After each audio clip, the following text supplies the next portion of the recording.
Hi, and in today's video I'm going to teach you how to use the pen tool. The pen tool is simply a tool we use to cut things out or make a selection. So let's go over to the pen tool and just click. And as you can see now, we've got this little icon with a pen.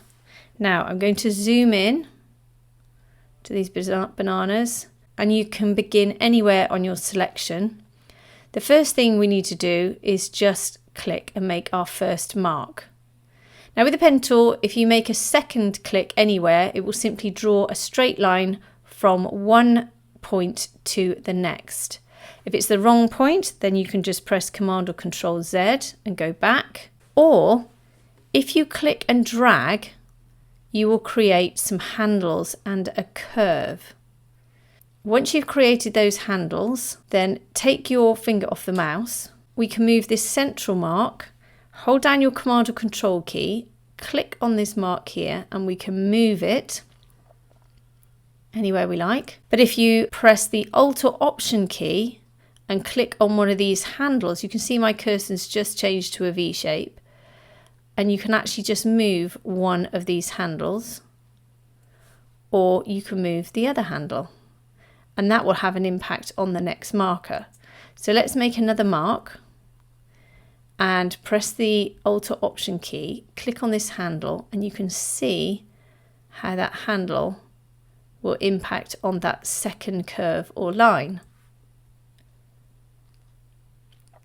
Now, if you want to make a curve from one point to another, so let's just go back and let's take these points off. If you want to take these points, click on them, press delete, and it will disappear. So let's say we wanted to make a curve. I'm going to get rid of this one here. I'm just going to press on that and press delete. So let's say we wanted to make the curve. So I want to make a curve from this point here, and I want to make the curve go all the way around to here.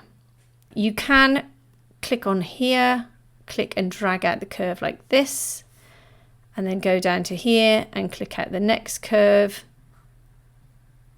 And you can simply use the handles, holding down the Alt or Option key, holding down the handles. You can move them like this. Again, you can move them like this. And you can put another one in the middle if you like. However, use this technique, which I'll show you. I've made my first point up here. So I would rather click here, click down here, click in the middle, hold down my Command or Control key, click on this center marker, and then move that curve anywhere I want. Now you can see I generally get a much better fit if I use this technique. It doesn't always work, but I find that this is the most effective technique to get the best curve. Now you'll see there's a little white patch here, so we may have to move this one up to here and make that bit fit, and then put another marker here, holding down the holding down the Command or Control key, pulling that out and making another curve there. And then you can adjust this one if you want to, hold down the Alt or Option key, and again we can move that one out if we want to. So now all I need to do, so I'm going to make another curve all the way around to here. So where that curve ends, I'm going to probably click around about here. Now I will have to put a few markers in, which is fine. So I'm firstly going to click here, hold down my Command or Control key, click and drag. So I'm going to drag this one to around about there to get that nice curve there. Make sure it's on the edge here. Let's pull it out to there. Then I'm going to click here, hold down the Command or Control key, and click here, and then it's not quite accurate here, so I'm going to put another one here. Again, Alt or Option, drag that one, click, Alt or Option, drag this one,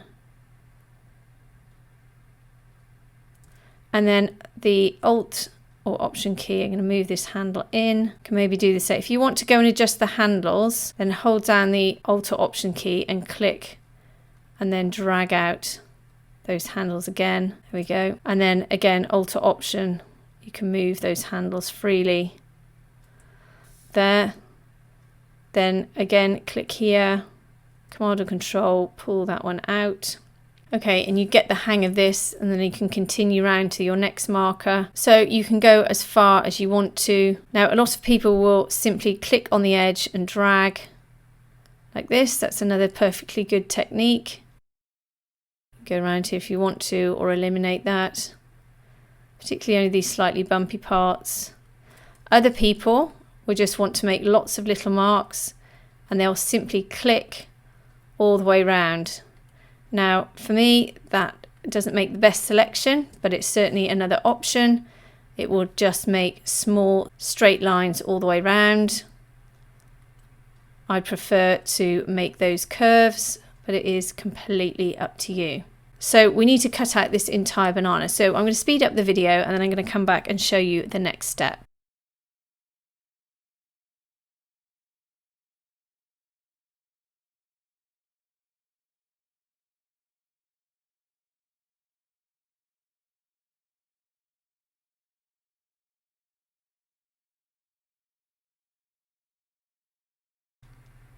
Okay, so we're just about to close this selection. So if I click on this first marker here, you can see I've got a little circle by my arrow. That means I'm about to close the selection. So if I click on that, you can see all of the markers have turned blue, and that means there's a whole selection. But I want to add another one here. So I'm just going to click on that one there, add the marker, so that I can then hold down my Command or Control key and just finish that curve there. Now, if any of these are not in the right place and you need to move them, hold down the Command or Control key and click on it, and then you can move it. If you need to make some handles for it, hold down the Alt or Option key, click on it, and then move it and drag, and you'll see that you've got those handles. If you want to go to no handles, just hold down the Alt or Option key and click, and those handles will be removed. Once you're happy with your selection, make sure you're still on the pen tool. If you're not on the pen tool, you can't make the selection. Right click and go down to Make Selection. Now here you can adjust the feathering or the sharpness of your selection. So if you have 0 pixels, it will be a really sharp, definitive selection. But if you want something to blend, so it's got softer edges, as this banana has got slightly softer edges, you can then increase the feathering. I'm going to put 0.15, create a new selection, and then click OK. And now you have a perfect selection. So if I want to now put these bananas on a new layer, I can simply click Command or Control C, Command or Control V, and you see over here I've got a new layer with my bananas on. If I hit my move tool, either select V or go to move tool here, and you can move those bananas around and you've made a new selection. So I hope that's helped you today. If it has, please like and subscribe, and have a great day.